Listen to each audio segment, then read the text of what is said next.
হযরত আতা ইবনে ইয়াসার রহমতুল্লাহ আলাইহি হতে বর্ণিত আছে যে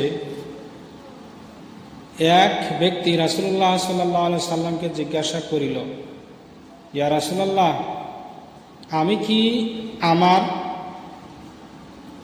মায়ের থাকিবার জায়গাতে প্রবেশ করিবার পূর্বে তাহার নিকট হইতে অনুমতি চাহিব? এক ব্যক্তি আল্লাহর নবীকে বলল যে, ইয়া রাসূলুল্লাহ, আমি আমার মায়ের ঘরে প্রবেশ করব। আমার মায়ের ঘরে যদি আমি প্রবেশ করি তাহলে কি অনুমতি লাগবে? আল্লাহর নবী ইরশাদ করিলেন, হ্যাঁ।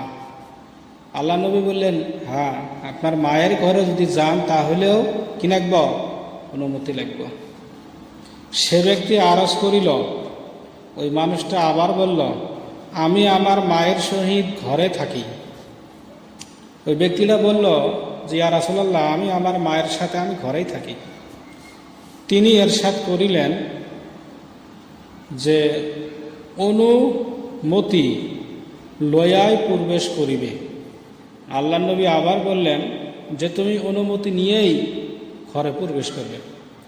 সে ব্যক্তি আরজ করিল, আমি তাহার খাদেম। ওই ব্যক্তি আল্লাহ নবীকে আবার বলল, ইয়া রাসূলুল্লাহ, আমি তো আমার মায়ের খাদেম। আমি এই জন্য বারবার যাওয়ার প্রয়োজন হয়। তখন ওই ব্যক্তি বলল, ইয়া রাসূলুল্লাহ, আমি তো আমার মায়ের খাদেম, ওই জন্য বারবার আমার ওই রুমে যাওয়ার জন্য প্রয়োজন হয়। তিনি ইরশাদ করিলেন, আপনি অনুমতি লয়ায় যাইবে। আল্লাহ নবী বললেন যে তুমি অনুমতি নেওয়ার পরেই তোমার মায়ের ঘরে প্রবেশ করি। তুমি কি তোমার মাকে অমঙ্গল অবস্থায় দেখা পছন্দ করো?